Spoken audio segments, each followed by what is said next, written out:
கர்த்தராகிய இயேசு கிறிஸ்துவின் நாமத்தினாலே இந்த புதிய நாளிலும் கூட கர்த்தருடைய வார்த்தையை நாம் தியானிக்கலாம்.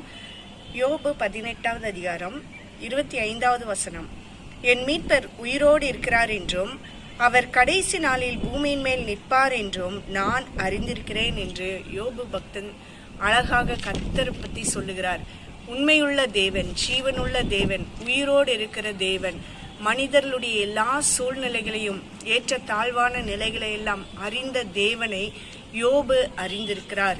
ஏன்னா கர்த்தரை என்னுடைய கண்கள் காணும், நான் ஆராதிக்கிற தேவன் எப்படிப்பட்ட தேவன்.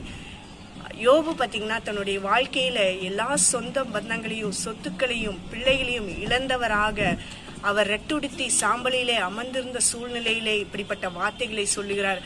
அவரை பார்த்து ஊர் ஜனங்களே ஏளனமாக பேசுகிறதான நிலை. ஏன்னா ஒரே நாள்ல அவர் தரித்திரமானதினால, அவருக்கு வியாதி வந்ததினாலே மனைவியே அவரை திட்டுகிறதான ஒரு சூழ்நிலை. இப்படிப்பட்டதான நிலைகளிலும் கூட அவர் சொல்லுகிறார், நான் ஆராதிக்கிற தேவன் அவர் உயிரோடு இருக்கிறார் அப்படின்னு சொல்லி அவர் சொல்லுகிறார். தன்னுடைய நண்பர்கள் எல்லாம் அவருக்கு சமாதானம் கூறினாலும் ஆறுதல் கூறினாலும் பின்பக்கமாக அவரை பற்றி தவறாக பேசுகிறதான நிலைகள். இப்படிப்பட்டதான சூழ்நிலையிலே நீங்களும் இருப்பீங்களே. ஆனா எல்லாவற்றையும் இழந்திருக்கிறேன், என்னை எல்லாரும் ஏளனமா பாக்குறாங்க, என்னை எல்லாரும் தவறாக புரிந்து கொள்றாங்கன்னு சொல்லி நீங்க நினைப்பீர்களானால், நமக்கும் ஒரு ஜீவனுள்ள தேவன் உண்டு. நாம் ஆராதிக்கிற தேவன் உயிரோடு இருக்கிற தேவனாக இருக்கிறார், நம்மை வாழ வைக்கிற தேவனாக இருக்கிறார்.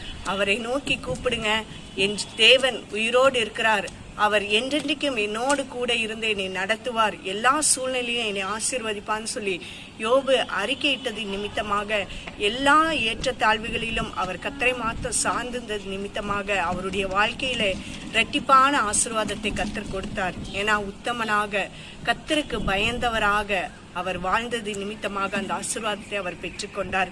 இன்றைக்கு நாமளும் கர்த்தருக்கு பயந்து உத்தமமாக என் மீட்பர் உயிரோடு இருக்கிறார் என்று மனிதர்களுக்கு முன்பாக நம்ம சொல்லும் போது கர்த்தர் நம்மை ஆசீர்வதித்து மேன்மைப்படுத்த அவர் வல்லவராக இருக்கிறார். இந்த வார்த்தைக்கு நேராக நம்மை அர்ப்பணித்து ஜெபிக்கலாமா?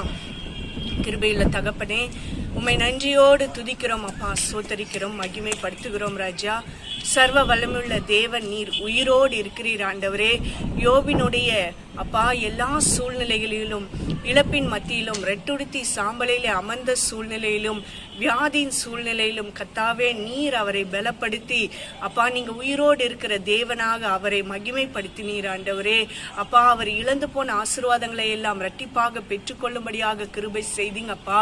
எங்க வாழ்க்கையிலும் ஆண்டவரே இந்த நாளிலே இந்த வார்த்தை கேட்கிற அப்பா யாராய் இருந்தாலும் தங்கள் வாழ்க்கையில இழப்புகளை சந்தித்து ஆண்டவரே மனிதர்களால் அற்பமாக எண்ணப்பட்ட நிலையில நின்றாலும் அவர்கள் எல்லாம் உம்மை நோக்கி பார்த்து ஆண்டவரே அந்த இரட்டிப்பான ஆசீர்வாதத்தை பெற்றுக்கொள்ளும்படியாக கர்த்தர் நீங்க கிருபை செய்யுங்க என்று இயேசு கிறிஸ்துவின் நாமத்தினாலே ஒப்புக்கொண்டு ஜெபிக்கிறோம் ஜீவனுள்ள நல்ல தகப்பனே, ஆமென். கர்த்தர் தாமே இந்த வார்த்தையின்படியாக நம்மை ஆசீர்வதித்து நடத்துவாராக. God bless you. God bless you.